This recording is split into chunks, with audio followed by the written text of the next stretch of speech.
We don't do this very often. Yeah. It's a special occasion. This is only for your viewers.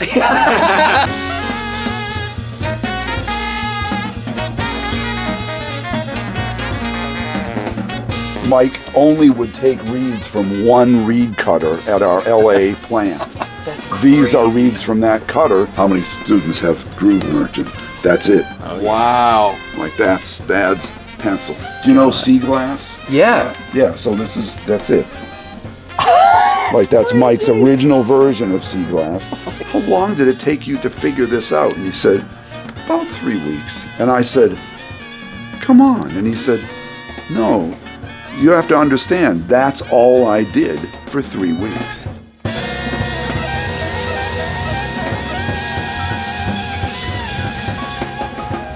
Hey everybody, welcome back to The Hang. Hey Ryan, how you feeling? I'm good, Dave. How are you? Oh, I am so great for many reasons, but one of them being here in the William Patterson Living Jazz Archive with my former teacher, professor, mentor back at William Patterson, Dr. David Dempsey. Welcome in to The Hang, Dr. D. I'm thrilled to be here. I'm thrilled to have you guys here. Yeah, thank you so much. In the archive. We're in the space right now. We are in it, and we just took a really amazing tour around here. We got to see so many great things that you're going to see during this video. And Dr. D does a great job of explaining, so many things that are in here from Clark Terry archive and the Michael Brecker stuff, seeing the practice tapes, the practice journals, so much unreleased stuff. We got to hold one of his EWEs, which is great. I'm never washing my hands again. It was great. And so we're just happy to be here. So thank you so much for having us. You are very welcome. What's up, everybody? Dave and Ryan here. So sorry to take you away from today's episode. We just have something exciting to announce. We have a brand new PDF package that we're bringing to you called How to Hang on a Jazz Standard, 2 Approaches to the Same Tune. In this PDF package, there's 10 etudes from each Dave and I, all transposed B flat, E flat, and C. And it's both of our approaches to the same tune. We also have over 2.5 hours of video footage of us analyzing everything that we played. I'm thinking C7 altered, ba ba ba ba ba ba ba ba, pretty much like a Donna Lee phrase, right? And you could pick it up today. And all you have to do is go to davepollack.com/store. Now, back to the episode. That's the birth of the cool horn. So it's It's a good, strange 'cause color. Look at the double.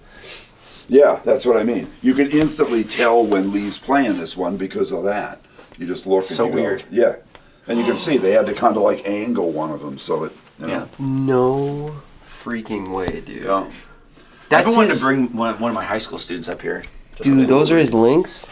Well, though, yes, they're all his mouthpieces, Wow. but are these the ones he played? Who knows? Sure. Who knows? That's not, unfortunately, who knew that this awful thing was going to happen? So, there was, like with Clark, for 10 years, I'd be crawling through closets with him saying, do you want this? What do you want to do? With Mike, I never talked to him about any of this stuff. There was never any kind of like, what do you want to do about this? This was all Susan. Wow. So that's a Dukoff, right? That's number 60? Yeah. Yeah. These are his numbers. Right. Like no way. So that's how many mouthpieces he had. Jeez.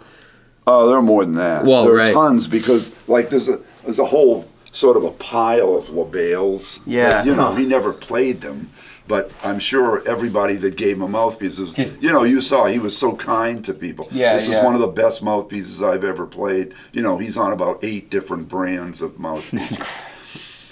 So that's a double line. Well, Yeah. Yeah, and they're all projects. Like they all got worked on. They're all about like a 7-star-ish. Really? Interesting. Yeah, and there's one that says, I can't tell. I think this 38. Yeah. It says Hollywood Kenny. So Doc Kenny. Yeah. So Doc Kenny must have made it. And they did the chamber like a Hollywood Dukoff. Wow. So, it's a link, but it's all of them have been worked on. Yeah. I think it's so interesting, the Dukoff, like how most people think of like the Dukoffs with like these high baffles and everything. But this one, the one that I heard had like almost no baffle or like more of like a link, D8. Yeah. Yeah, they're still pretty damn bright. Right. But the D ones do not. They all have a baffle, but not that ridiculous high one. Yeah. And then, you know, we've all seen the photos of Mike had shelffuls of Gardalas. Yeah. That's the only one that's there. Wow. That was the only one that's in the house. Interesting. So, you know, there's untold, I don't know if he gave stuff away. Sure. Or if people, you know, this happened with Clark, that people would come to visit friends of his and horns would disappear. Wow. Jesus. You know, so we don't really know exactly. Mm-hmm. What year is the CT album from? That's his first record. That's 1947. Jesus. He would have been 27, 26. Right after he got, you know what a V disc is? Like V for victory. They did them for the troops in World War II, and then they kept making them for a while. Like the USO type stuff? Or? Yeah. So that's a 78. It's like a big-sized, oversized 78. Weird. Wow. They would send it over there, you know, and the troops had wind-up Victrolas for the battlefield, you know. And so that Billy's Bounce, that must have been, when he recorded it, it had to be like 6 months after Bird recorded it. That has to be one of the first other recordings of Billy's Bounce. And it's slow. It's like that. Wow. Yeah, it's an interesting tempo. What about the one here with the big band? What year is that from? That was right around. So you're Was not. I might have been in it. It's not on. It's not the big band. Oh, it's it not. looks like it because that's the cover we used. But it's the band with Justin and those guys with Stanton. Right. He took them in the studio. Okay. And that must have been like right after I remember you we graduated. did one or two concerts with the big band with CT. Yeah, I remember doing Jingle Bells with you. Oh, yeah? Yeah, Clark had a chart on Jingle Bells. It was like, dee, dee, dee, dee, dee, dee. And Clark goes, we need somebody that's a real burner that we can have date. He looks at, I remember Clark looks at me and, where'd you get this guy? Like, wow, he hadn't really, that was the first time he met you. Yeah, CT, man. Clark. Dude, he used to come in like once a week, and he would do like the grad ensemble. And then it would turn into like a master class. We'd all like the younger kids would wait outside, and we'd all come in. Because we were like freshmen or sophomores. That's awesome. And then he would tell us stories about, you know, Miles and crazy stuff, fighting people and, you know, learning how to box. This is such an incredible place. Yeah. Yeah, it's kind of surreal. Yeah, it really is. That's Thad and Mel in a recording session, and we can't. Cecil Bridgewater thinks it was for a educational thing. Because if you look, weird people are playing weird instruments. Like Eddie Daniels is playing bass clarinet. It doesn't make sense. It can't be Thad and Mel. I wonder who. You know who played drums on this? Yeah, I produced that concert. Actually, that concert is the first concert that Mike Brecker ever played as a leader. That's at my school in Maine. Oh, you were at Maine? No way. Yeah, wow. I was at UMaine Augusta. Was it Nussbaum? Yeah. Yeah, and we didn't. The reason he's not on the poster is we didn't know yet. Mike was still. Oh, he's auditioned. When the album came out, Mike called me and said, you know, we knew, we both were Joe Allen students. So Mike called me and said, you know, I finally did it. I've got a solo album. Do you have a venue? Because I need to get the kinks out with this band before I get a New York Times interview. And I said, well, we're in Augusta, Maine. I can assure you won't get a New York Times interview. So they came up. Yeah, it was Kenny Kirkland too. That's the rarity. Because 2 weeks after this? Did you? Wow. Because and there was a clinic too. Wow. 2 weeks after this, Sting called. Kenny was gone. Right. And then they got Calderazzo. There was this kid. Yeah, Joey Calderazzo was at a clinic they had done at LIU. No way. And he comes up and, you know, Joey, do you know him at all? He's like super, you know, like, you mind if I sit in? Yeah, and they were like, dude, who are you? You know, he was a kid. Wow. And Mike, being the person he is, he goes, what tunes do you know? And Joey goes, I know all of them. Nice. And so he did. Yeah. And so when this thing happened to Kenny, Mike said, what, you know, because he had dates, summer tour, Newport Jazz Festival, it was all stretching out, and all of a sudden he loses Kenny Kirkland. So we said, well, look, let's just get this kid to fill in for a week until we figure it out. And he just Wow. Never stopped playing. And was Jeff Andrews playing with them at that Yes. time? Okay. Yeah. Wow. Yeah, it was Stern Yeah. and Jeff and Nussbaum. Nussbaum told me I've played with Nussbaum the last couple of years, and he told me the story about when his wife got the voicemail that Brecker called after like he had auditioned or whatever. Like he gets a voicemail, and you know, because he was away with somebody, and his wife's like, "Yeah, this Michael Brecker guy called you or whatever," and then he's like, "Oh my god!" And then he like played. He wished he saved the voicemail, you know, because it was like really cool and stuff. But yeah, it's pretty insane. Yeah, I was really thrilled that Mike was saying that it was Adam. Because, I mean, that's a kind of a more of an acoustic drummer. Yeah. You know, it was not whoever. It wasn't Steve Gadd. Yeah. Not that Steve would have been able to do 4 months of touring. Right. But, you know. Yeah. Yeah, it was more of an acoustic band, more of a jazz band. Yeah. Yeah. That's awesome. Oh, yeah, and they kind of at the pit. Oh my god. Is that wow? Oh, that's yeah. one of my favorite records. Now, see, Mike's records, his albums, his son, you know, was a cop in Hastings. Oh, I didn't know that. Yeah, he was 11 when Mike died. Oh, man. So, you know, that's our joke. You know, if you want to meet Mike's son, you know, do 45 and a 25 in Hastings.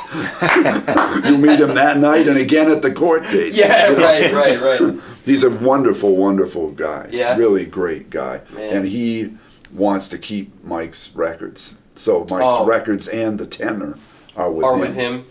Hey, if he's a cop, it's probably the safest place. Well, and the thing is, I totally get that. What a totally destructive thing that must have been to lose your dad, and what a dad. Sure, absolutely. You know, and I mean that's one thing.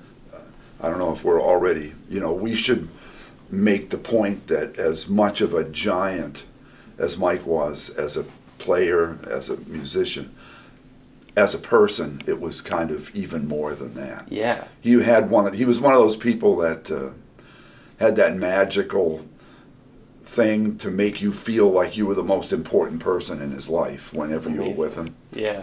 You know, Karen and I would go to gigs, and he would just spend the whole break just sitting at our table talking about kids and showing, because our daughters are about the same age. And, you know, he was like the ultimate family guy. That's what he turned into, you know. And and amazingly, you know, I met him, as I said, when I was 22. Wow.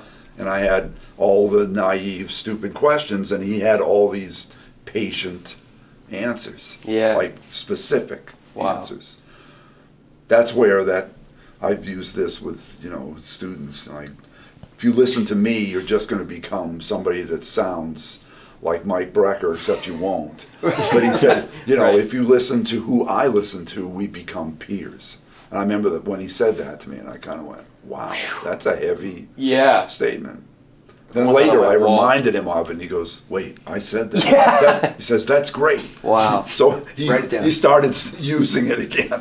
It's like, But, yeah, you know, so I just followed up, and I said, like who? Yeah, right. And I remember he goes, Coltrane up to and including Love Supreme, the later stuff won't help you. He said, you listen to that stuff, and all you're going to do is make the screechy stuff like Coltrane does. He said, so that won't help you. But he said the earlier stuff will help you. Joe Henderson, Cannonball, Live at the Light, you know, all the couple of live things. Live at the Lighthouse, man. And tenor sax. What else did he say? He said, of course, you know, Bird, all that, the basic stuff, Coleman Hawkins and Lester. But he said those, you know, Coltrane, Joe Henderson, Cannonball. He said those are the guys, and Stanley Turrentine. Yeah. Too. He mentioned Stanley, and they're all these are Lee's numbers. So, yeah. Wow. You know, and a lot of them are gig tapes, and then a lot of them are, you know, like we do, tapes of Bird and stuff that he transcribed. Wow. But some of it's the magic stuff is practicing. Yeah. Oh my God. Yeah. You know. Yeah. Because Lee was like Mike. You know, he was a practicer. He was an organized practicer. Yeah. Very organized, and there's one book in there of Lee's stuff where couldn't figure out what it was because it's a music notebook and it's like constant music, and I started playing it and there's no changes, it's just lines. I realized it's the first 8 bars of All the Things You Are. Yeah. Again and again. That was like and his again, tune, right? And again. Yeah. For like 15 pages of the first 8 bars of All the Things You Are, just lines. Wow. This is how it started, actually, with about 3 of these archival boxes. And by the way, these boxes are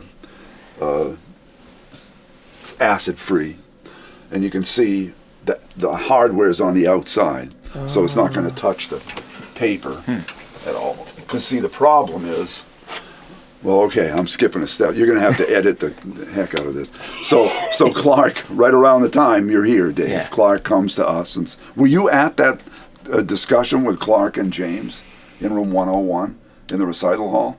Were you there the day that Clark said, like, I want my archive here, or was that before you? I think might have been before. Might have been like 04. Yeah, I got here at 05. Okay. So Clark, we have artists here a lot. We have a new residency program. We had Christian McBride here for a month.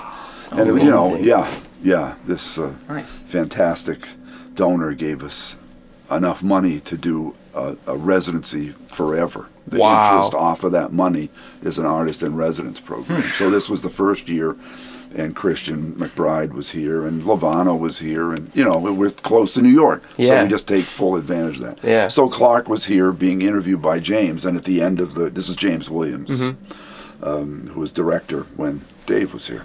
No, right. Mulgrew jumped in 05. So James it was died. right. It was right then. Right. You were right at the moment. You and Mulgrew arrived together. We did. Yeah. Wow. We certainly did. Okay. Mulgrew. Yeah, right. Yeah. My God. Miss Mulgrew. My God. Well, James too. James died of cancer in 04. And anyway, so Clark, at the end of this little thing, he stands up and he goes, I have a little announcement to make. Clark was like the master of drama, theater. It was like perfect timing. And I'm in the back of the room because James was doing the Q&A. And he goes, just got done with colon cancer. Everybody thought I wasn't going to make it. I made it, applause. Wow. And he goes, after that, everybody, all my friends, people like, Bill Clinton and Quincy Jones were telling me, you got to do something with your stuff. So he said, I want my archive to be here at William Patterson. And I'm in the back going, like we had no prep at all. Right. No warning. Wow. So I remember just after that, I said, Clark, why Wayne, New Jersey? Like, I knew, this guy was with the Ellington Band. He was with the Basie Band. And this isn't like a cup of coffee. It was just 10 years apiece. And he was, not only iconic jazz-wise, he was the first African-American on network TV. Tonight Show. Like basically for, contemporary viewers of your website from 1960 to 70, basically he was Questlove. Wow. If you put it in contemporary, Jimmy Fallon terms. With first with Jack Parr and then Johnny Carson. Wow. So, and the band, the network execs, the band wanted to hire him. They had an opening, and the network execs said, we cannot do this. You can't have interracial bands on network TV. People won't stand for it. Wow. This is in 1960. It kind of turns my stomach to say that. Yeah. And the band threatened to quit if they didn't do it. So they all went, oh boy, okay, because if they quit, they weren't even thinking about that. They were thinking about, boy, are we going to look bad if the band quits? Then we're going to have to explain that it's because we're racist. So they hired him, and of course he was a huge hit. Yeah, absolutely. Huge hit. Wow. So, with all that stature, why Wayne, New Jersey? Like, I knew that the Smithsonian and the Library of Congress had been after him and courting him, and he goes, this is I don't know if this is going to appear on your site. I don't want to, show disrespect to the Library of Congress. But Clark's reply was, those places are for dead people. And I said, what do you mean?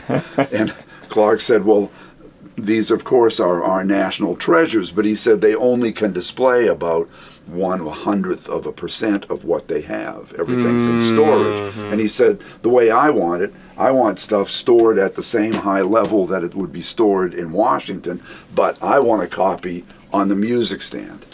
Like, here was the key. He said, I want something that students, generations of students, will be able to play my music, hear my recordings, play the music, and all the, like James too, Thad too.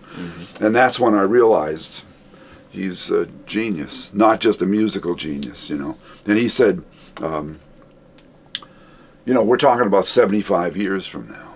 We're not talking about now. I remember him going, D, I'm old, you're getting old, it's not about us. He said, the parallel today would be like Bix Beiderbecke. Like, there's nobody alive that ever heard him. Right. There's nobody alive that even knows anybody that heard him. And I remember him leaning in, he goes, pretty soon, that's going to be Charlie Parker, if you think about it. Like, Charlie Parker died before I was born. So in order to have heard him, you'd have to be well into your 80s. Yeah. So there's very few people around that ever met him or heard him or even hardly knew anybody who heard him. Right. Pretty soon that's going to be gone, and then it'll be Train, and then it'll be, Basie, and it'll be all the Armstrong, all these stuff. And he said, what's that legacy? Like, what's my legacy? In 50 years, a kid is not going to get better by having a pair of my socks. It's about the music. Yeah. And so he kind of invented this place. Wow. So when a family comes to us, like when Lee Konitz's family came, it was like, we got a closet full of his shirts, and here's this jacket, and I said, music. Yeah. Music. Yeah. I mean, a horn, that iconic horn. Sure. Fantastic, because it really kind of slams it home. Yeah. Like, wow, like here's Lee Konitz talking to Miles that day with this horn in his hand. It kind of makes it real. Incredible. But the whole key, that's still, we're not going to be able to take that over and have a kid play it for their 4 years here. Sure. So it's all about the music and the recordings and all these tape recordings you see out here. Yeah. So anyway, so these boxes are all acid free, and the idea is, these are all Thad Jones. Do you have parts. copies of all these? Yeah, Oh, it's okay. all digitized. Oh, nice. So you can just print them out for if you want to play them with the big band and you want to. That's great. That's amazing. Right. So this is acid free, and then here are the original parts. Yeah. It's a Thad chart on "I Love You." I don't even know if they ever recorded that. Wow. I think they did. I'm confessing my ignorance here. Maybe Mel. Anyway, so each of these pages have an acid-free piece of paper interleaved. Oh, wow. Because the point is, as you go down the road, any ink or any print on a piece of paper, that's acid, and so it wants to eat its neighbor. Sure. So you got to prevent that. So the idea is we put it here. It's chart Morning Reverend. These original parts. So some of these, like that one you saw, that's ink, not Thad's ink. Somebody else copied it. This one would be a professional copyist. If you know what an ozolid is, should I explain? Well, when we go public records, we'll. Yeah. Yeah, but the process was that they would send the ink score to the copyist, and then the copyist would copy it out on onion skin with special ink on real thin onion skin paper. And then they'd put the onion skin on top of these blank pages, and it was kind of the predecessor to a Xerox machine. Oh. And it would project that image onto the page. Wow. That's crazy. And the problem is, though, that it's light sensitive. So if that page, if I sat that under this light or out in the parking lot, it would turn black in a month. Wow. So you got to kind of keep it out. Yeah, and so the inks, these are all scores. And like, for example, how many students have Groove Merchant? That's it. Oh, yeah. Wow. Like that's Thad's pencil. That's crazy. In one project that we did with Kendor Publishers, that was Thad's publisher, and we realized that the versions we had were somewhat different than what they had been publishing. Once we got the original stuff, so we redid a new series of about 8 charts that are the Vanguard Jazz Orchestra Archive series, like John Mosca and Dick Oates and I, like we, gave them, like, here are all the corrections, because I knew we were in trouble when I went through Groove Merchant and I found there were over 40 discrepancies. Oh my gosh! And they aren't mistakes; they were purposeful edits. Sure. Wow. And some of them, it was better to just do the original. Which version was the band playing? The Vanguard band. This one. So they were playing but then the one that everybody else gets. But then there are other ones. There are other charts where the Vanguard's also playing the wrong one. Whoa. That's funny. That's wild. Yeah. Yeah, if you know this chart. Very good. Right? Oh yeah. Thad wrote the trombones like it's like antiphonals. Right. Oh yeah, But the Kendor chart just writes all the trombones doing this at once. For school band reasons? Yeah, I guess it was school band reasons, but the point is a young band couldn't have played this chart anyway. True. So anyway, I'm so glad that Kendor made that decision. Yeah.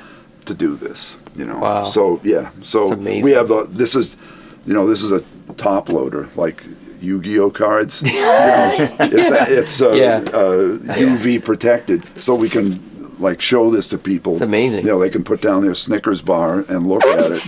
Yeah. And it doesn't get hurt. Yeah, and this is Thad's chart on the Deacon. Oh yeah. Oh yeah. Chairman of the Count Basie, 1959, chairman of the board. And this is okay to photograph. These are now. I love this one. Yeah. Played that here, William Patterson, a few times. Yep, I know you did. Yeah, well, that was when you were here right around the time that we were first realizing what we had. Yeah. Wow. Because I knew that there was this chart, the Deacon, and I just figured, in my ignorance in the earliest days, that it was some kind of chart that Thad and Mel had that didn't get recorded, and then somebody said, "What? You have to, that was on chairman of the board," and all of a sudden I went, "Wow, we have some history here." Yeah. Wow. So this is all not to leave. Oh, and by the way, even though it's only small, it's a shelf and a half. This is, I would contest, the hippest Thad Jones record collection on the planet. This is everything, every album that has a Thad Jones arrangement on it. So this is all the Basie stuff.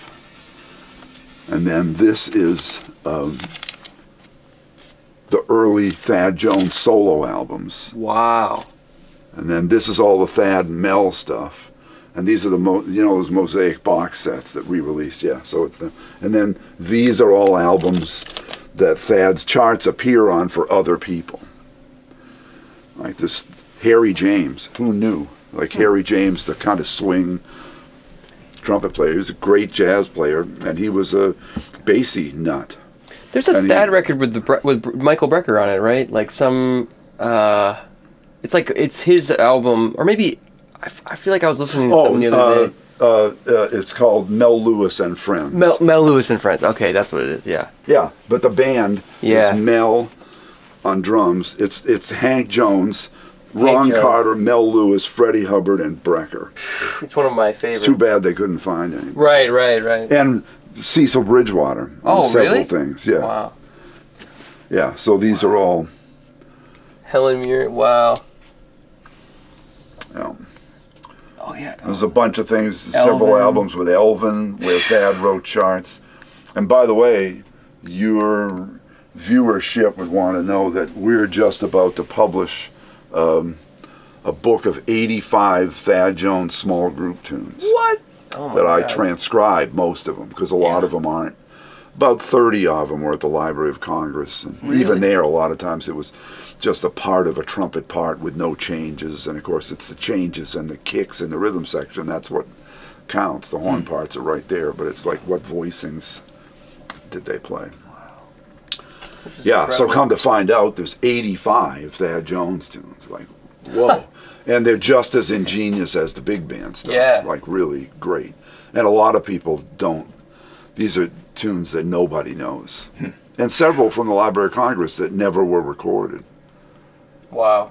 Ryan, try to make a record of all the unreleased Thad Jones small group recordings. Listen, It's a really great produced by tune called Dr. Forsythia. Dave Dempsey. Forsythia. It's really great. Well, it's coming out through E-Jazz Lines. Okay. Oh. And they have it Cool. now. It's Yeah. just they just sent it back to me and said, sometimes you say improvising changes, the next tune you'll say blowing changes, like we need to make this consistent. Okay. Yeah. So, we're making sure the copyright notification is all, so it's at that level. We're just sort of tweaking it. Cool. But it's all done. That's They're all amazing. transcribed. And I got various people, it was 85 tunes. There's so much that can go wrong, so Bill Charlap was involved, Reedy Rosnes was involved, and then the real closer was Frank Basili. Whoa. Oh, yeah. Wow. Frank came in. He just went fine-tooth comb through everything, because he's got he knows a lot of these tunes. He's a total work animal, and he's got perfect pitch. Well, there you go. So it's like the It's a good perfect combination. job. Yeah. Wow. Yeah, so this, I don't know if you know this release. I don't, This no. is the first night, and that came through us, too. There's a bunch of recordings that have come out of this archive. 2 Brecker Brothers recordings. Really? Yeah, that's the first night. Well, there's also some of the stuff is on, it's a month later, but that first CD is actually the first night in February 1966. Wow. Hank Jones. Yeah, Hank was playing piano. Yeah, it's Bob Brookmeyer. Yeah. Richard Davis. Wow. Yeah. That's incredible. And we should note that think 1966, do the math on that, like an interracial band in 1966. Thad had met Mel. Mel was playing with the Kenton Band, and there was a battle of the bands. One of those things that they used to have. They have it in a big hall, and the 2 bands were at each end. And Thad and Mel met each other 3 or 4 years before that and said, we ought to start a band. And if you think about that, that's a big statement. So, Thad brought guys he had known from Basie. Mel brought guys like Pepper Adams that he knew from Kenton. And, the band was basically 50-50. Wow. And again, people, Max Gordon at the Vanguard said, well, let's do 3 Monday nights and see if anybody comes. Well, The rest is still history. going. Wow. Yeah. Still going. 60 Wow. years later. Yep. Wow. Yeah. So this is half of Don Sebesky's archive. The other half is in Washington at the Library of Congress. So we got to figure that out. So, Don wrote, not to get, I don't know if you want to get into specifics of each of these people, but, Don did a lot of he's most well known for doing all the CTI strings stuff, all those, like Freddie Hubbard, Hubert Laws, Wes Montgomery, all those albums, those kind of blowing albums that have strings, he did those. But he did Broadway shows, and this is a whole Bill Evans CD, that's all the charts for that. Joyful Noise, that's there's a whole Duke Ellington tribute, and he did a lot of stuff with George Benson and Paul Desmond, Pure Desmond, that record, he produced that and has starts on it. Yeah, so this is his record collection. This is all Don's stuff. It's amazing. And that behind you, if you just do a 180, that is, what's the... It's going to be about an hour to drive to Charlie's. Okay, cool. So, Yeah, you tell me, because I don't want to we'll head take out too much. 12:30? Yeah. by 12:30. Yeah. That's, oh man, it's 2 hours. Yeah, we got. So this is James Williams materials. This is his record collection. Wow. Killing. It's not a bad record in there. And he was a photographer, which means that's that's so why this is here. He would always. These are in the days when people use cameras. I don't know if you're aware of this. Oh no. People actually use camera, and he used to buy those like one-time cameras. Oh, like the throwaways. Right. Yeah. And he would always have one with him. So people would be just talking, and he'd be going snap. Oh, killing. So wow. there's books of photographs. Oh man. You know, Yeah, and these recordings are just so great. And then these are all CDs that he's on. These are all LPs that he's on. Wow. And then this is his own record collection. But one of the really great things we have is I have taken about the last 2 years to organize the music he had. And for example, there's a whole about 1,000 pages of jazz charts where it'd be an envelope like, hey James, here's the tunes for Friday night's gig, Milt Jackson. So it's like a bunch of Milt's tunes in Milt's handwriting. Elvin, Jimmy Heath, Benny Golson, and it's so the whole groups of their tunes in their handwriting. So, the whole thing for a young student, well, for any of us, is like, what's the original version of this stuff? What did they actually play? Wow. And so you can get to it. It's not just, the archives aren't just about James. It's all the people that he played with. He was in Elvin's band for 5 years. So there's a ton of Elvin stuff in here. And then there's a whole box of popular song lead sheets. Wow. Like with the right changes. Yeah. And so I cataloged them, and now the students, I digitized them, so, we sort of have a James Williams fake book. Wow. And of course we can't put it online because it's all copyrighted. Sure. And we should, if anybody's asking, like, oh, this is great, where can I find this stuff? Here. Yeah. Because the thing is, these are all copyrighted. When a family like that, Jones's family, James Williams' family, when the stuff comes here, they still retain all the rights to everything. Mm-hmm. Nothing changes. Mm-hmm. We just have we're kind of like the caretakers. Mm. So sometimes, if somebody calls me up about a Thad Jones, like a Kendor chart that's out of print or something, of course. Yeah, sure. We'll send them the stuff. But if it's an unpublished chart, can't do it. Yeah. Can't do it. It's kind of under lock and key. And so this is a bad example maybe, but this is like a dream and a nightmare. They're all, there's about 800 cassettes here, and the problem is to digitize them, that's real time. Yeah. So you figure there's 40 cassettes in each of these boxes times 90 minutes per cassette, And then when we walk over and see Mike Brecker's stuff, there's more than this with Mike. And it's just like gig tapes, master tapes from recording sessions, outtakes, practice tapes, Jeez. Yeah, maybe I'll digitize them with you. I mean, just to listen to it. No, that's the problem, though. I mean, it's, we've tried. Yeah. This is a good, public plea. Yeah. We've tried and failed twice to get a grant to bring an audio archivist in here, basically 8 hours a day for a year. That would take the edge off it. Yeah. But if you do the numbers and how many hours it is, you'd have to have, maybe if you have 2 or 3 cassette machines running at the same time, 8 hours a day for a year, you get about 75% of it. That's crazy. And by the way, the thing that we're working on the most unstable thing is, the most unstable storage thing is burned CDs. Like anything that comes in from James, from Mike, that's burned CDs, we get the stuff off of there and get it into MP3 format. Because the problem with a cassette, if you don't play them, they degrade a half of 1% every year. They'll be okay, especially the newer cassettes. It's good material. But the problem with a burned CD is one day you put it in there and it just says not readable. It just switches off and that's it. Like you can't access it. Yeah. We've already had this happen a couple of times where you're holding your breath and it didn't work here and I would take it home. I have an older computer there and that computer liked it.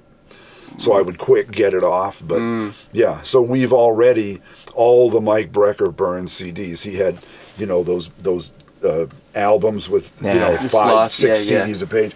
We already have digitized those and basically any burned CDs in the archive here, we've already taken care of. Wow. Because it's so unstable. Yeah. Wow. And this is I know somebody you studied with, Mabur. Oh yeah. This is Harold Mayburn's stuff. Wow. And increasing in size, so it's right here, right now. Oh yeah. All right, guys, come on now. We're gonna play. Dude, it's so funny. And he taught here the day he died. He taught a full day. Really? Yeah. I didn't know that. Went to dinner with his son, and had a heart attack. Oh my God. May we all go out that way. I mean, I would rather that Harold were here right now. Of course, but I think if he had the choice, he would not like to be in a rest home somewhere. Yeah. So he was like teaching and playing the music that day. Yeah. Wow. And they are, Mike LaDon is the hero. We called Mike, and Mike said, "What day did Harold teach?" Well, Tuesdays. He said, "I'll come out and teach a schedule." So the students never missed a lesson. Next week, all the students are coming in shock, and it's Mike LaDon. Wow. Who now, by the way, we have I don't know if any other jazz program, does UArts have a Hammond B3? We have an organ major here. No. Like you can, Amazing. Yeah. So Wow. some of our keyboard majors that study with Mike are actually Hammond B3. They're also pianists, but they're Hammond B3. We have an organ trio ensemble. It's really cool. great. Yeah, it's really great. It's amazing. Nice. So, and so if you go just around the corner, we ought to speed this up or I'll use the whole. This is, part of the whole supply side thing after COVID. Those archive boxes for a while were hard to get. So this is what it looks like before it gets boxed up. This is Jim McNeely's stuff. Wow. And Jim, by the way, we should say publicly, is doing fine. Oh, great. And he moved to Maine. No way. And so, Jim Wow. lives in Maine. So Jim taught here for a long time, and he goes, downsizing. So again, with the plastic boxes. And of course, we picked the hottest day of the summer to pack them up. And so this is, scores A, B, C, D. Scores, parts. Wow. And so this is awaiting those archive boxes.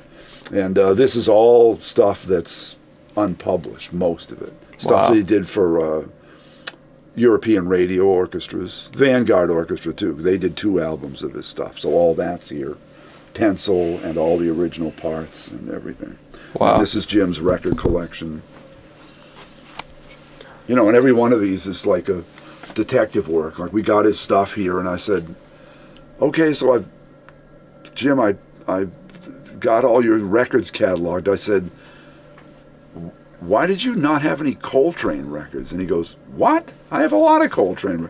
And I said, there's no Bob Brookmeyer. I mean, Bob was one. And he goes, wait a minute, who else are you missing? And I said, well, actually Chick. And he goes, wait a minute, think about the first letter of those names. So we go back to his garage, and back in the corner, of course, there's all the B's and the C's. So we missed a box, so Can I take one of these out if I'm careful? Okay. Yep, all you got to do is do this. What are you going for? The Live at Birdland or Village Vanguard, Go for it. Awesome. Yeah, so then when you take it out, you just do that. Then we know where it came from.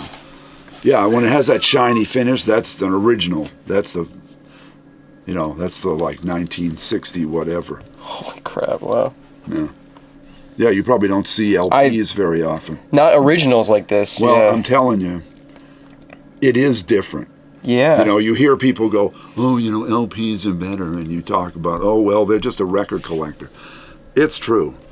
Yeah. Especially because the problem is a lot of times when they went to CD, when you go to LP, you're going to lose highs and lows. So like the EQ on it, they would boost the highs and lows. But then a lot of times when record companies went to CD, they didn't uncorrect it. So you get this like boomy bass sound, and you get these cymbals that are like, they're too hot sounding.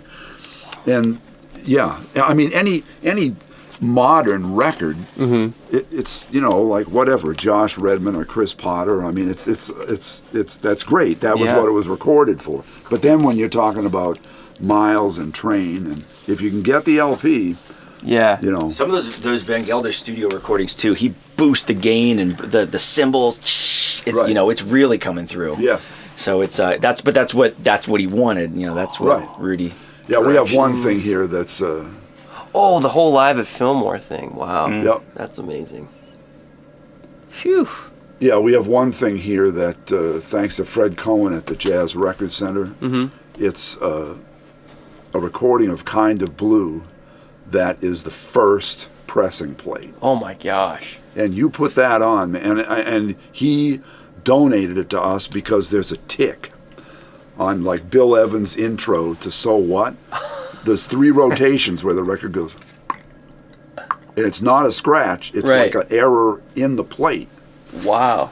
And so he said it's like nobody really kind of wants it from a, but I mean, you hear that on a good stereo system, I mean, it'll bring you to tears. Yeah, to really yeah. hear, like you were saying, in the big room at Abbey Road, when you hear that big room at Columbia Record Studios, it's just to really hear really what Coltrane sounded like and Cannonball. Because, you know, they were, if you see the session, you know, the mics were here. Yeah. They were kind of, it was like they weren't right on the mic. Right. You really hear the sound of the saxophone. So much better. It'll just make your hair stand on end. Miles' trumpet, what a gorgeous sound he had.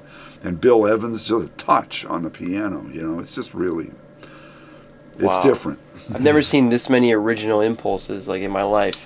It's crazy. James has a lot too. Yeah. Jim was a little older. They were basically the same. And by the way, they met in college. They were at the Notre Dame Jazz Festival. Oh. Jim from University of Illinois, James from Memphis State. And they were the first and second place bands that year. It's funny. Kind of funny how people get to know each other. Yeah. Yep. So each of these is a letter. Yeah. You know, so if you're looking for Yeah, A, B, C. Elvin Jones Live at the Lighthouse. Yeah. I have that's like my one really nice original blue note that I have. Yep. This is that. Yeah, that is an amazing, there's something, you know, that was not that, when was that recorded? 72. Yeah, so I mean, that was 5 years after Train died. I know. And I mean, that's one of the earliest albums I know that has tenor playing like that. With Liebman and Grossman, there's something magical that they're doing that they had figured out that nobody else had figured out at that point. Yeah. And now everybody kind of sounds like that.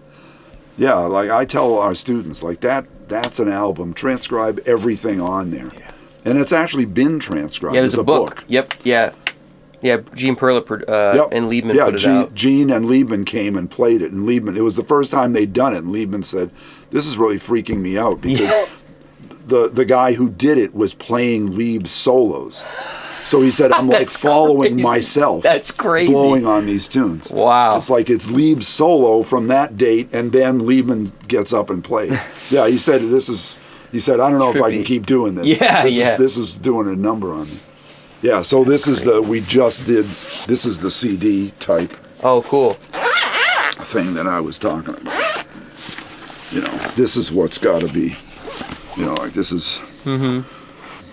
Oh, those burns, yeah. And these are all BMI Summer, the Composer's Workshop, Mel Lewis, and some of them are just commercial stuff, which will last forever. That's a whole different process, but yeah. Wow. Yeah, so we just digitized all of them. Amazing. Our grad assistant just finished, you know. That took 6 months doing all that. Yeah. So you want to go around the corner and look at the Mike Brecker stuff? By the way, James Williams band jacket, Memphis State University. Hey. There you go. There we you don't go. have many. Oh, and this is Art Farmer's leather. This is a great jacket. What? They don't make them like that anymore. Yeah, right? Yeah, I think who makes it? I can't see the label. I can't remember. Yes. Oh, yeah. Yeah, Burberry's. I mean, that's like, you know, if you bought that like vintage, but it's not. The point is that it was ours. Yeah, absolutely. Yeah, this is all Art Farmer's materials. Wow. Music, Yeah, I saw papers. that. How new is that? Barely. Yeah. 2 years. Wow. That came from Lynn Mueller. Lynn did all the. She lives in Metuchen now, but she did all the music stuff at St. Peter's Church in New York, and she was Art's kind of life partner, and she donated it. And Noel Cohen, I don't know if you know Noel, that'd be a great interview. Oh, He's really? a discographer. Oh, amazing. And he totally cataloged this. So, I mean, it came, I just said, thank you. That was so, because, you know, when the Thad stuff and the Sebesky stuff came, you know, that was, You had to all, that was years. Yeah. That's what I'm working on with Lee's stuff right now. Wow. You know, it's a long process. So I was and am so grateful for that work that Noel did. You know? Yeah. Yeah, you should come back. We should. I'd love to. Yeah. I'm trying to, Dr. D, you'd be happy to know I'm trying to turn the big band I run at Princeton High School into the Thad Jones Mel Lewis Orchestra. I'm trying. I'm fighting the good fight. If you want, like, I'll come down and we'll do a Thad night sometime. love to. I'll like come to a rehearsal. I would love I'll bring a folder full of stuff. And they could read pretty good, so I know. that'd be pretty cool. I've heard. So, I'll just bring, we don't have to bust it, that John Faddis era where Thad was writing, high G's on every chart. That's not fair, But yeah, I could bring like a folder full of classic Thad stuff, and we'll read them and talk about Thad. That'd be great. Anytime. I'm invite. What do I have him doing now? 3-in-1. I have him doing Bob Brookmeyer's American Express. That's a bear of a tune. Yes. And I have the other Cherry Juice and Little Pixie, and we're getting into those a bit, but that's hard. Yeah, yeah, but it's a good challenge for them, and the kids who really get it and who like it, they're like all about it. Like that's what they want to play. So that's cool to see. Do you know the origin of 3-in-1? Like that title? Was it from the Jones Brothers? Right. Yeah. Yeah, it's like 3 Joneses who were brothers and one who wasn't. Yep. Eddie Jones. Yeah, there was a whole album that it's called Keeping Up with the Joneses. Yep. Yeah. And it's in like an Thad, Hank, and Elvin and Eddie Jones play the music of Thad, Quincy, and Isham Jones. It's ridiculous. It's a great album made for a really lame reason. And you look in the small print, it says like photography by Frank Jones. Like everybody's Jones. Everybody's Jones involved. That's amazing. It's really crazy. Love that. And this is Clark Terry stuff. Wow. Yep. That's his autobiography. That you were around for some of that. I helped him finish that. Thank God, because it was kind of stalled a bit. Was that before Keep On Keeping On or around? Kind of during simultaneous. Okay. And this is a book that this book. Terry tune. Yep, which is available through us, through Clark's website.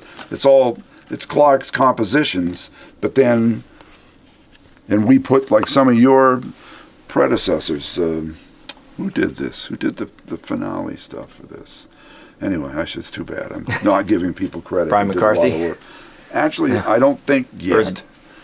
But anyway, the thing is, what we did was there's a whole thing on doodle tonguing on here, which is Clark's really historic view on like articulation. Adal. Right. That's exactly right. So wow. So what we did was we had Clark sing the tunes, and then we transcribed like this triplet. Like anybody who's going to play ta-ta-ta-ta-ta, it's not going to swing. But if you just go boodly, like that's it. Yeah. Like if I like the next whatever secretary that walks down the hall, if she goes boodly, that's it. Boodly diddly, boodly diddly.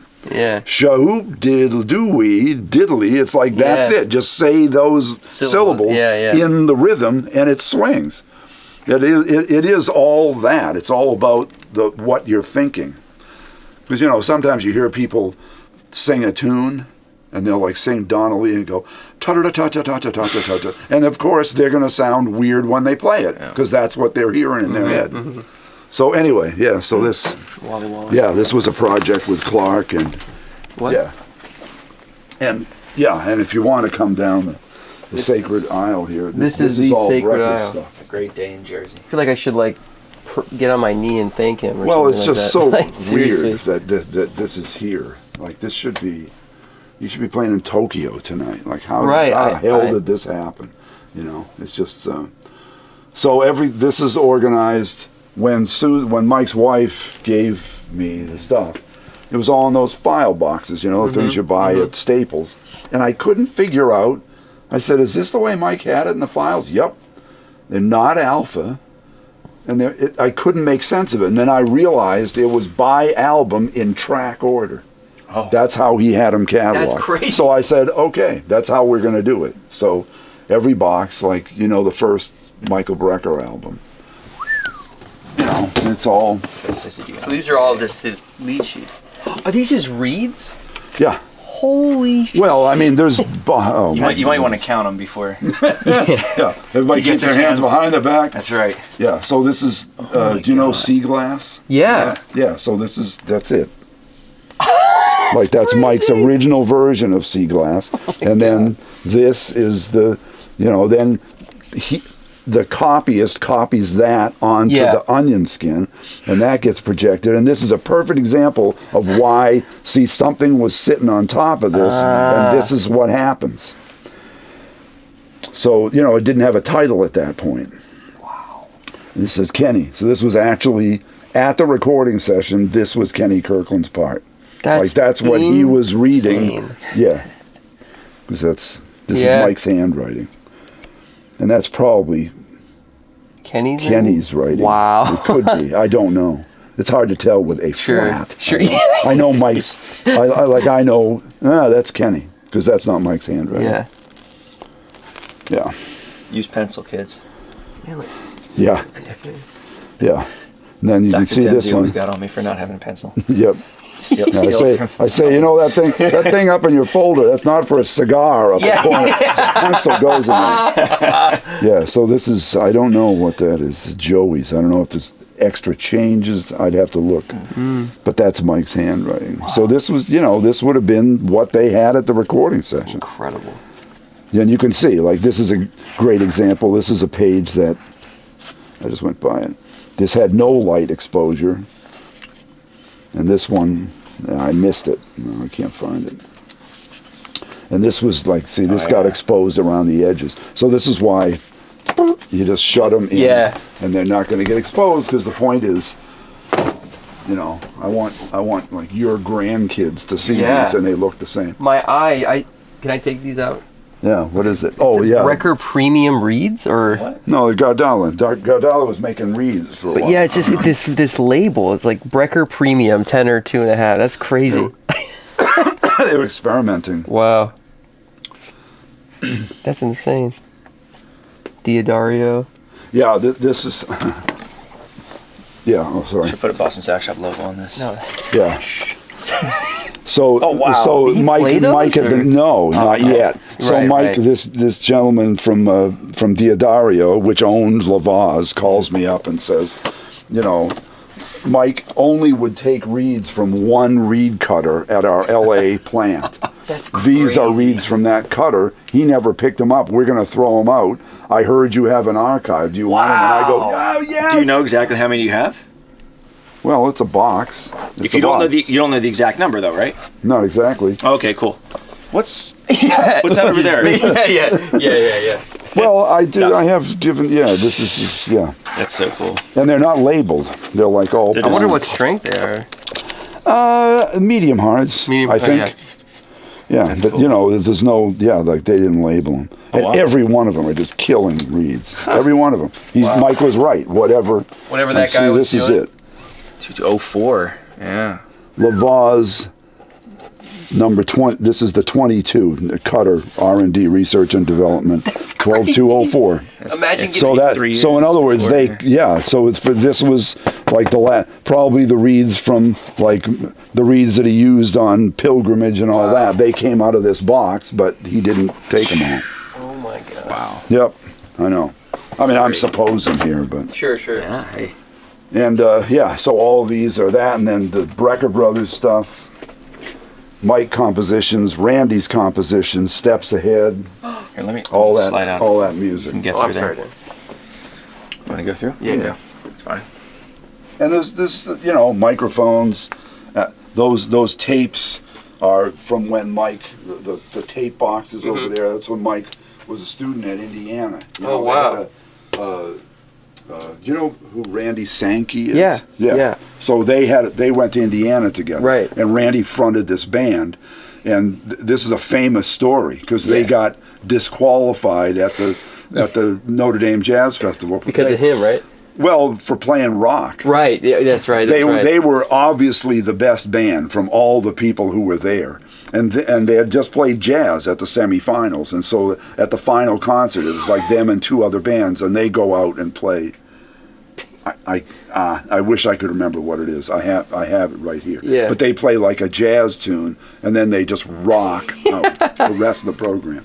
And so they were disqualified. Wow. Yeah. He Randy Sankey came to my undergrad university at University of Central Florida. Okay. And he played a concert with us, and he said... He's a great player. Oh, my God. Yeah, Wonderful amazing. player. People think of him as like an old-time player.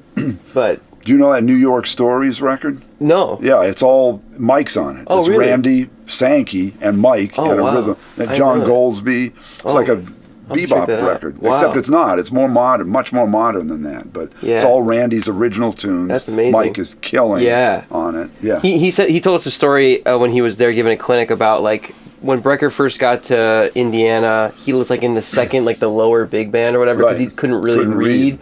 And he said so like he would go to the concert and the band would just sound like terrible. And then all of a sudden they'd give him a solo, like the last solo and the last tune. And he's like, it's like a speaking from heaven, like came down on this band and like it just exploded with tenor saxophone. But everything else just sounded terrible, you know?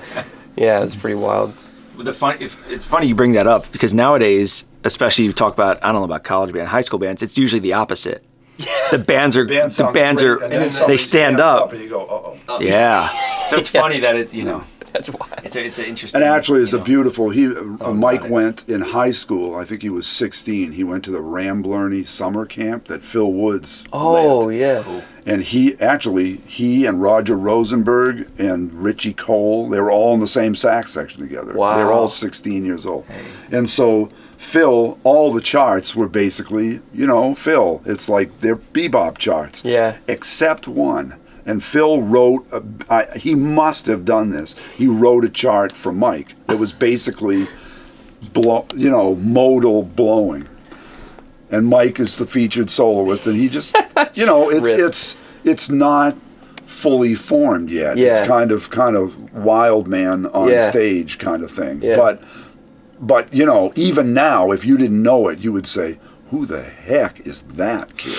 That 16-year-old kid, like, what is that? It's just like Randy was saying. Yeah, it was just like it was exceptional. Yeah. Wow. Yeah. So we have. Go ahead. Sorry, I was gonna say, has Randy Brecker been here a few times? That this is okay. See what happened. I didn't know if he was. So Mike the connection there died, and it couldn't have been any more painful for the family, because of that story. It was like a long, slow decline, looking for a donor match and not finding a full match. And so things kind of froze for a bit. Mm-hmm. And Randy was here as a guest artist, and it might have been, was he here with you? Yeah, he was here when I was here. Okay, so that was it. That was the genesis. Oh, wait a minute, because you were here. Mike was still alive when you were here. Yes, but I think it was in 2007. Right? Yeah, but I was here. I think Randy came as a guest a little after that, didn't he? Okay. Like yes. Well, he's been here more times than I can count. Yeah. So, maybe 08 or 09. Okay, so maybe that was it. Maybe and Randy said at that point the collection was Thad and Clark and James Williams, and he said, "I hear you have Clark Terry's archive." Yes, I'd like to go. And I said, "Oh, trumpet pilgrimage?" And Randy said, "You don't understand." He said, "I owe my whole career to Clark." And I said, "What?" And he said, when he got out of school, Clark had heard him at some jazz trumpet competition. And he said, when you get to New York, you look me up. I did. I looked him up, and he said he got me into Duke Jordan's big band, and he put me into his own band. But he said, big band. There's pictures of the band with, Randy's looking, he's got the little goatee and the peg pants. Man, he's looking so hip. He must be, 23. And he said, the big thing was that Clark got me into the studios. Because, of course, that was in the late 60s. By mid-70s, that whole business had changed. Randy was in the studios at a time when you wore a suit every day, and you were making records with Vic Damone and Helen Merrill, and then a Windex commercial, and then with Tony Bennett. And, it was like that. It was a big band date most days. Wow. And within 6 or 8 years, it was a funk rock business. And, in the studios, you didn't have a decent album in 1978 if you didn't have the Brecker Brothers on it. They were just in there going, did. They didn't even have solos on a lot of it, but they would just be in there playing in a horn section. Wow. And sometimes they would arrange the parts themselves, So anyway, Randy comes over, and I kind of explained to him what I explained to you, like Clark saying, I want the stuff stored at the highest level, but I want the stuff on the stands. I want the kids playing my music. And Randy was like, we got to get Mike's stuff here. And I said, don't say that unless you mean it. Yeah, that would be a game changer. Yeah, yeah. And so he started talking to Susan, and one thing led to another to another. And I remember I was at there was like an Electric Miles gig at Iridium with Randy. And he sees me and goes and he goes, now call Susan, like she's starting to talk about it and she's ready. And so we asked Susan, please just come out and give us an hour. And we explained, and she said, let's do this. And it's been miraculous. Yeah. It's been really cool for the students, you know. Yeah, so see, here's the depth of the problem. And look, I mean, are these the practice tapes or it's everything. The gig stuff? Like this, like right away, this is with Jocko at 7th Avenue South. This is all with Jocko. This is the live. This is actually not a cassette. This is a DM, like an MP. It's like a digital cassette.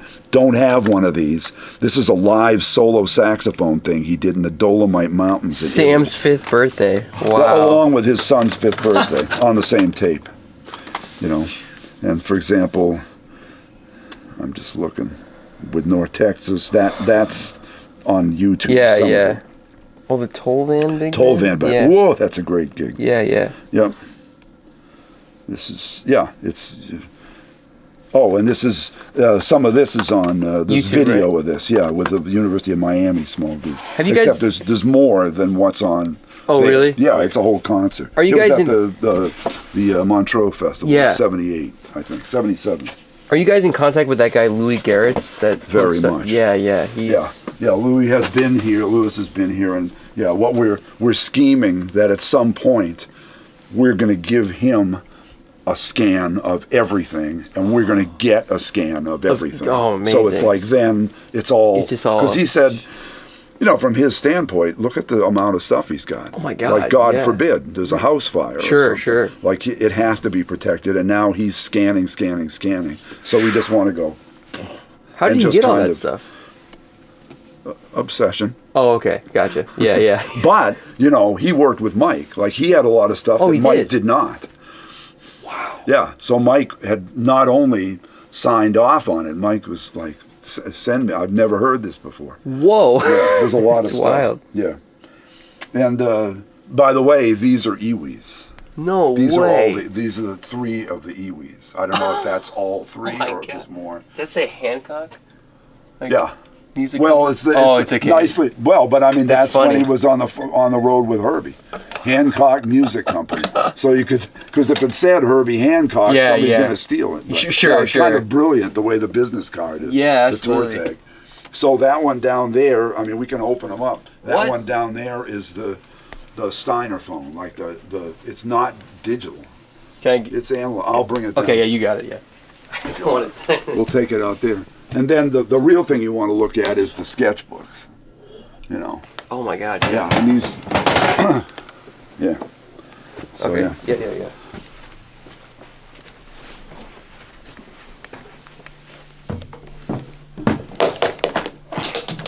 Yeah. So I mean, this is it. Yeah. Have a day. Yeah. Have a day. And you know, these are the settings. Oh So you would just dial in my God. Yeah. Oh, and by the way, you can't take a picture of that. Oh, okay. Because otherwise, the poor person living at that house will never. We'll blur it out of the Or video. that phone. That's Mike's phone number. Wow. At that time. Wow. This is when he was living. So you're going to have to. That's important. Yeah, we'll blur Like that when we out. do. Make a note of that, Dan.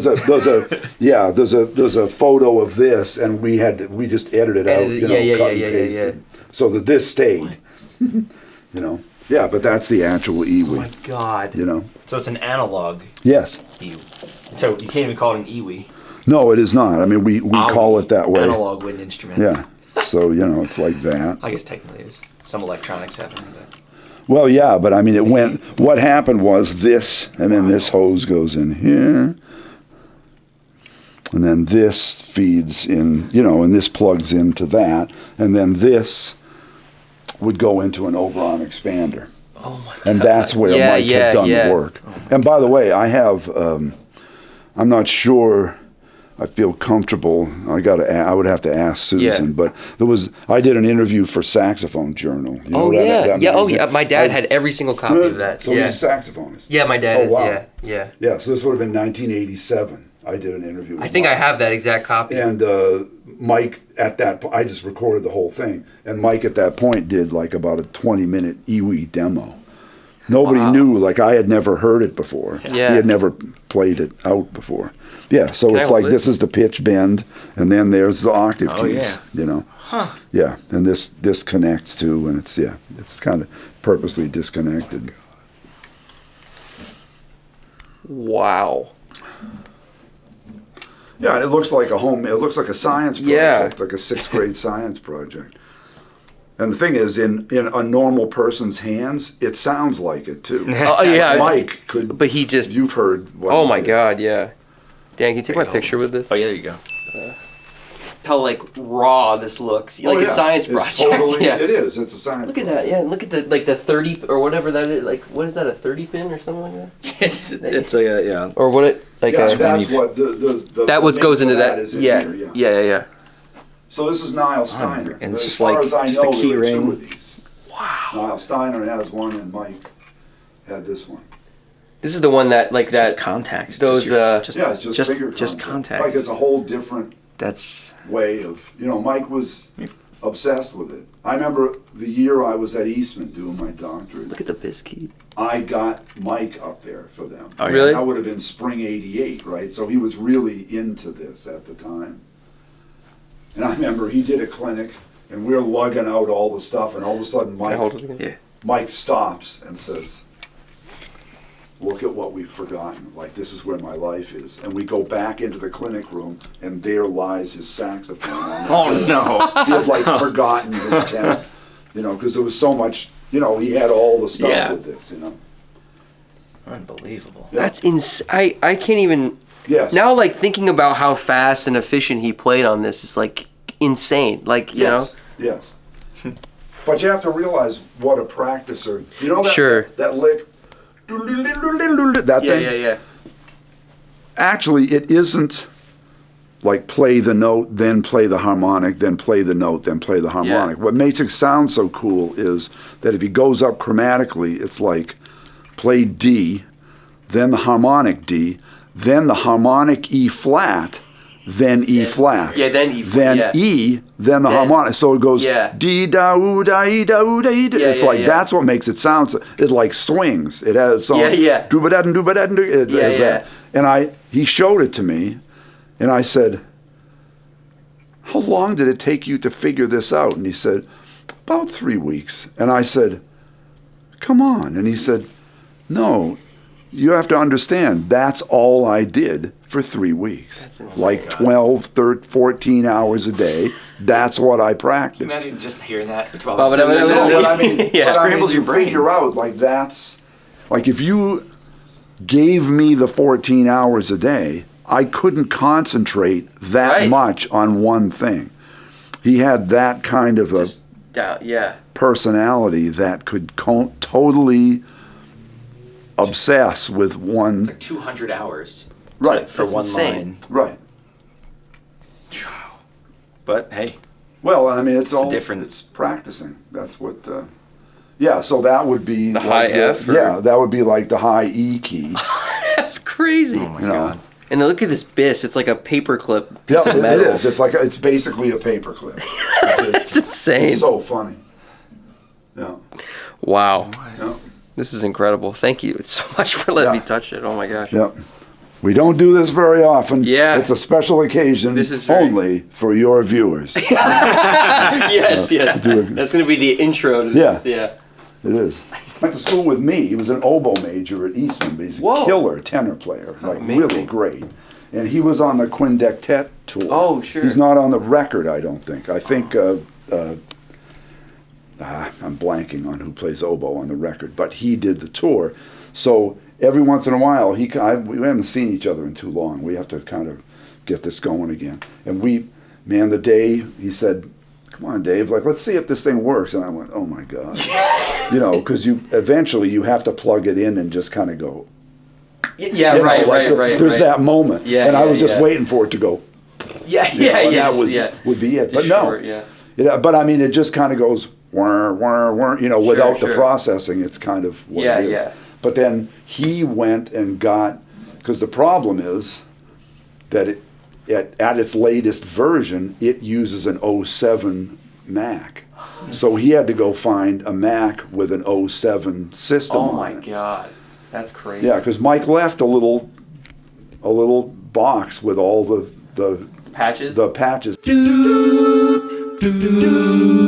These sounds are all just little simple logic sounds using the logic sampler. Now I'm going to trigger reason within logic.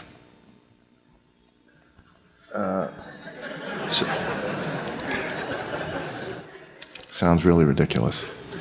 But here are a couple of reason sounds that, again, I did last night.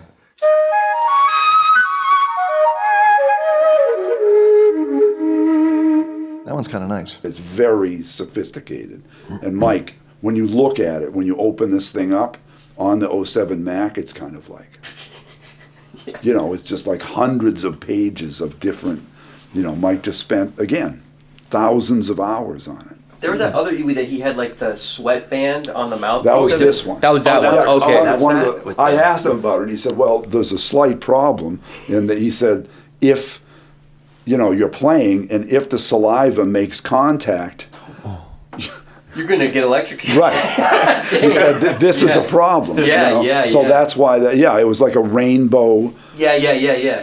I think it's a hair twisty. That's so funny. It's about this thick, and it's like rainbow color. And I was so hoping that was in here, but eventually he must have peeled it off.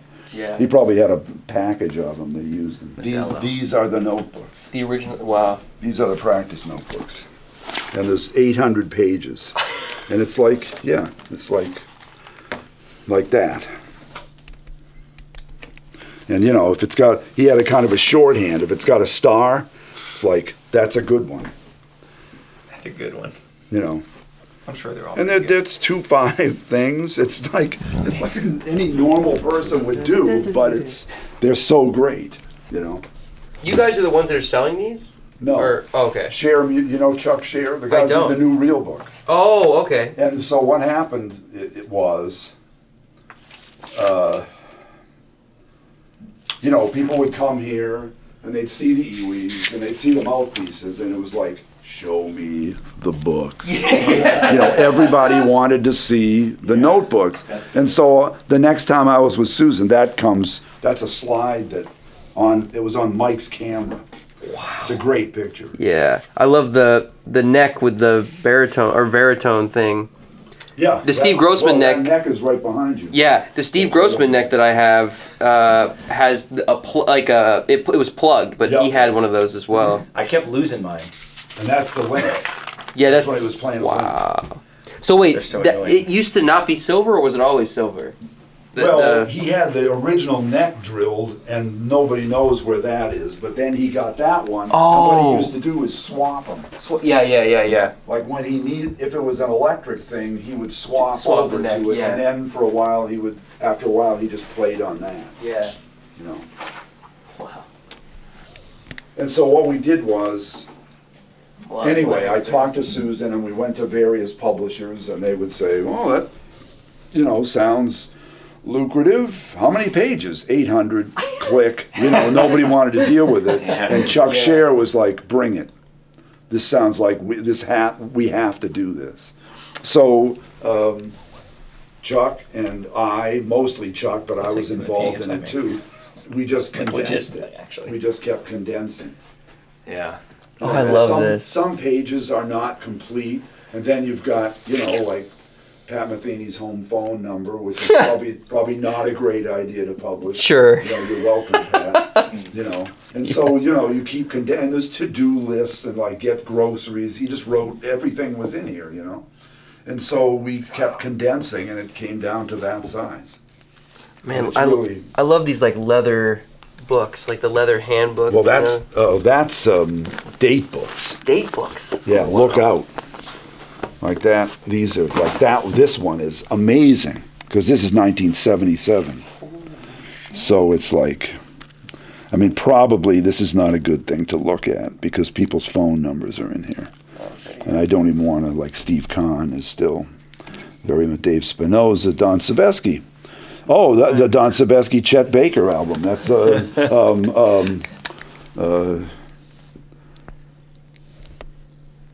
you guys don't have it? Wait. Steps. Yeah, Steps rehearsal. The Steps was just, and it was Steps then. That was the Japanese. That was what they were called. Yeah. Dave Gardala. Oh my God. A wedding. Yeah. Steps, 5 o'clock. Grolnick. Oh man. There's another genius. What a great writer. Oh my God. Great pianist. Emile Charlap, he's a copyist. No relation to Bill. It's a different family. This is so cool that Susan. Yeah, so there's 3. This. Yeah, well, this is, and then she was very generous. This is all she had was these 3 years, and I said, keep looking. Yeah. You know, because that would be, you know, for what Lewis is doing. Lewis Porter? No, what Lewis Garrett's is doing. It's this is what he needs. It's like, where did they go on the tour? What day? I got a 4-day gap here. They were in Europe. They must have been somewhere. Yeah, look at this, Europe. And it's all in here. Wow. Like all those tour dates are all, for the most part, they're in here. That's insane. Yeah, so at this point, this was, what year is this? 84. Yeah, so this is like the height of Steps here. Steps ahead. They were busy that year of 84. They were on the road all the time. Mincer. Yep. Oops. Oh, yeah, tune. Yeah. Probably practicing. Return soprano to Lawrence. That's Feldman. Wow. Lawrence Feldman, you know that name? Mix Safari. That tune. Oh. Yeah. Brecker Brothers. That's the Brecker Brothers version. Yeah. The return of. Yeah, the return of. Later. Yeah. What year is that one? 84. 84. And then so you have 84, 85, and then a 77. 77, 84, 85. Florida. Yeah. Barry Gibb. Wow. Bergonzi. Yeah, Bee Gees. Wait, no way. Yeah. No way. Oh, yeah. They knew Hank Crawford. Yeah. Oh, my God. Alto flute? Or alto and flute? He was a great... SNL? Great flute. Well, yeah, he was doing Saturday Night. Have you ever heard those? Oh, my God. It's incredible. Yeah, every night I used to turn the show on at 11:30, record the first 5 minutes, and then shut it off. Not that I didn't, it wasn't a great show. Well, yeah. I would transcribe what Mike did every week. Yeah. Fattest Party? John Fattest Party? Yeah, it's all there, man. You know who Mike Lawrence was? Yeah. I love those. He did like 2 records with him, right? Oh, man. 77, man. Hal Galper. There we go. That Reach Out is one of my favorite records of all time. Well, the beauty of that is Hal only had 2 gig tapes. Mike had 9. So I was able to give Hal, you know, it was Hal released one of them. That's right, yeah. The Berlin one. It came out on my birthday, because Brecker died on my birthday in 2007. Ugh. I know. Unfortunately. But that's before I knew who he was. Big band, probably. Who knows? And there's Steve Kahn, well. Yeah. Dude, that Bergonzi thing is crazy. I studied with Bergonzi at NEC. Yeah. It's just like Jack Richardson, Canada. Brian Paul Levy. Simon. Yeah. And by the way, see, one of the things we have, like over on that computer, that just has a massive hard drive. And there's like all the digitization we've done, there's like 1,000 tracks, like Brecker tracks, live.